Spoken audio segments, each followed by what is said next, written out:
Welcome to the channel dear students. जो CVT की जो आपकी सीरीज़ चल रही है उसका ये सेकंड वीडियो है और इसमें हम इडियम्स एंड फ्रेजेस ही देखने वाले हैं टॉप 20।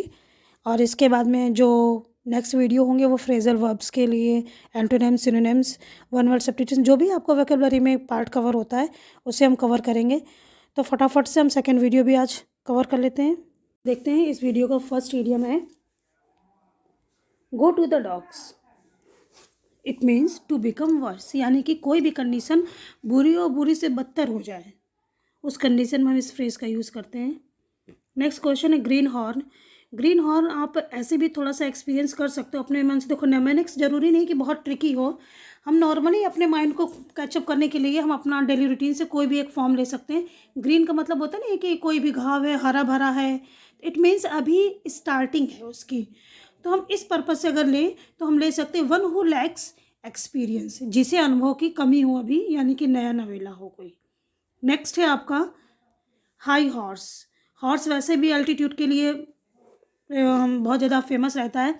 हॉर्स को बोलते हैं ना लंबी रेस का घोड़ा, ऊंची जो उसकी पीठ होती है बहुत ऊंची होती है। तो the attitude of stubborn arrogance, जो ये एटीट्यूड है, एटीट्यूड का नॉर्मली हम लोग या यूज़ करते हैं नेगेटिव सेंस के लिए, लेकिन ऐसा कुछ भी नहीं है। एटीट्यूड का मतलब होता है कि आपका नज़रिया किसी के लिए, आपका बिहेवियर पर्टिकुलर पर्सन के लिए, पर्टिकुलर किसी कंडीशन के लिए। एटीट्यूड का मतलब होता है आपकी अभिवृत्ति, आपका बर्ताव, ना कि खराब बर्ताव, गलत बर्ताव, या यू कैन से कि ईगो वाला बर्ताव। ऐसा कुछ भी नहीं है। ये एक आपका एटीट्यूड जो दिया हुआ है, इसका मतलब होता है अभिवृत्ति। फिर देखो यहाँ यूज़ किया गया ऑफ स्टबर्न एरोगेंस, यानी कि किसी के अंदर किसी भी तरीके की लिबरलिटी हो ही ना।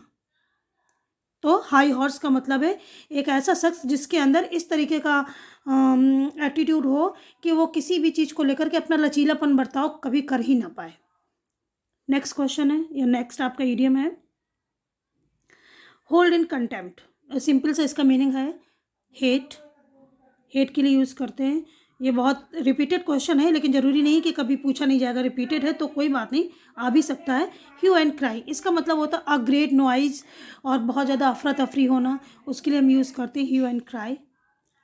नेक्स्ट है इन अ नटशेल। नॉर्मली आपने स्पीच सुना होगा, कोई भी बहुत अच्छे ऑरेटर होते हैं तो अपने स्पीच को सम अप करने के लिए लास्ट में इस फ्रेज का यूज़ करते हैं in a nutshell, in a short.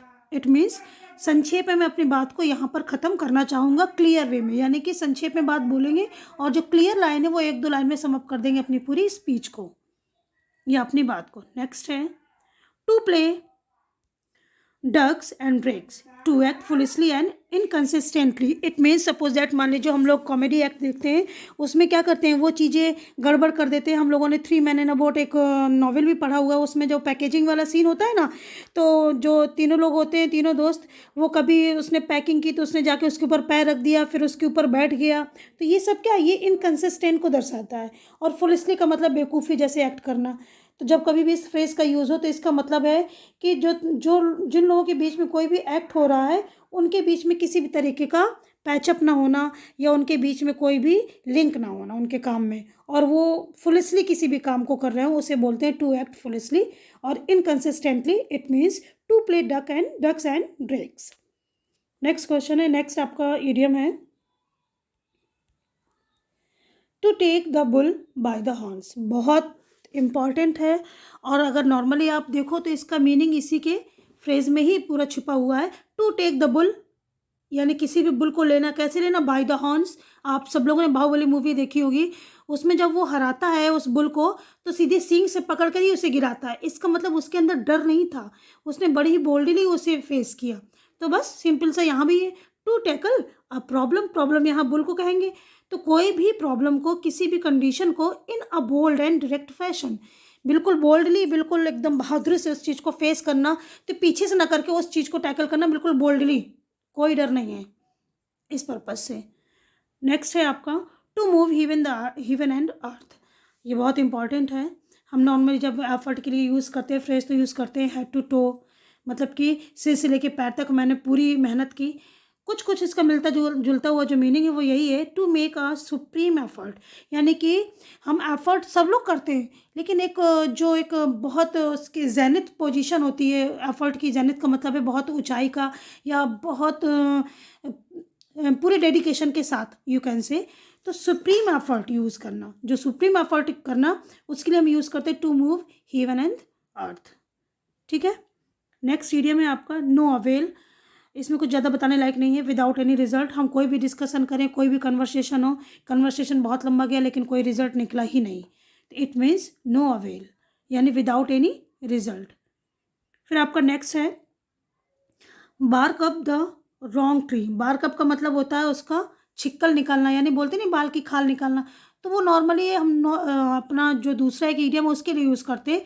यहाँ मतलब bark up the wrong tree से मतलब है कि वो इंसान जो उस चीज़ के लिए है ही नहीं दोषी, हम उसे दोषी ठहराएं। एक्यूज और डनाउंस द रॉन्ग पर्सन, किसी गलत आदमी को हम वहाँ पर कैचअप कर लें या गलत आदमी के ऊपर हम दोषारोपण कर दें, उस पर्पज से हम यूज़ करते हैं इस इडियम को, bark up the wrong tree. Next है आपका keep one at bay. Simple सा मीनिंग है इसका, मतलब होता है keep one at a distance, थोड़ा दूरी बना करके रखना। फिर आपका नेक्स्ट है make a clean breast of it, ये बहुत इंपॉर्टेंट है। कन्फेस, इसका मतलब होता है कन्फेस, लेकिन यहाँ पर उन्होंने आपको एक साइन दिया है कि किस पर्पस में कन्फेस करना। तो स्पेशली जब कोई पर्सन आप गलती कर देता है और उसे इस चीज़ का एहसास हो जाता है तब वो कन्फेस करे, तो नॉर्मली उसी लिए हम यूज़ करते हैं make a clean breast of it.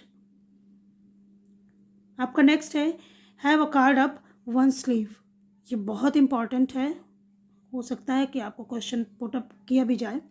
इसका मतलब होता है have a secret plan in reserve. हम लोगों ने कार्ड का मतलब, कार्ड जो हम लोग कार्ड करते हैं ना, बोले कि तो मेरा आखिरी पत्ता है, मैं आखिरी दांव खेलूँगा, तो ये क्यों यूज़ करते हैं?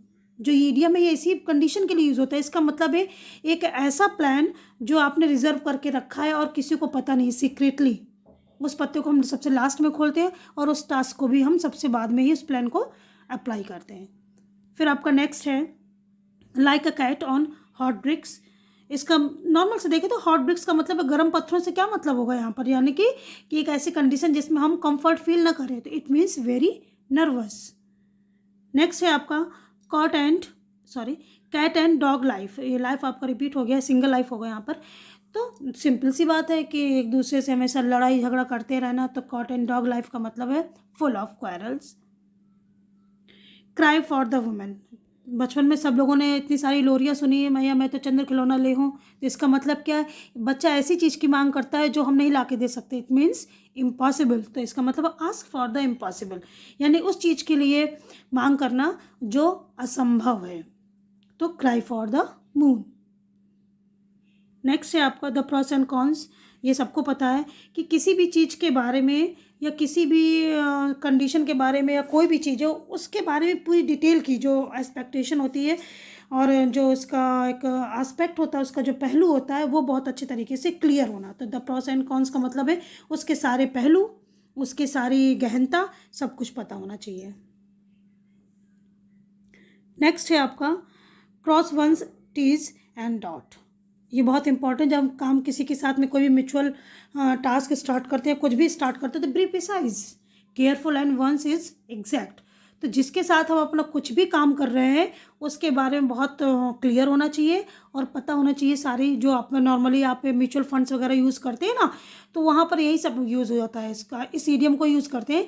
इसका मतलब ये है कि आप सारी जानकारी ले लें, ये आपके ऊपर निर्भर करता है, फिर बाद में आप इस चीज़ के क्वेश्चन पुट अप नहीं कर सकते कि हमारे साथ धोखा हुआ है या ये हुआ है।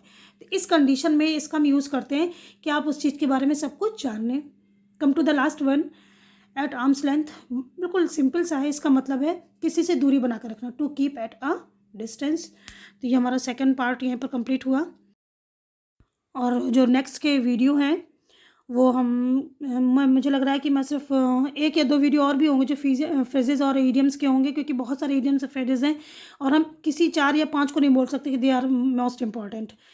उसके लिए हमें बहुत अच्छे से प्रिपरेशन करनी पड़ेगी। इसके बाद में हम जो आपकी फ्रेजल वर्ब्स हैं उनको लेकर के चलेंगे, antonyms and synonyms. So thank you so much for watching.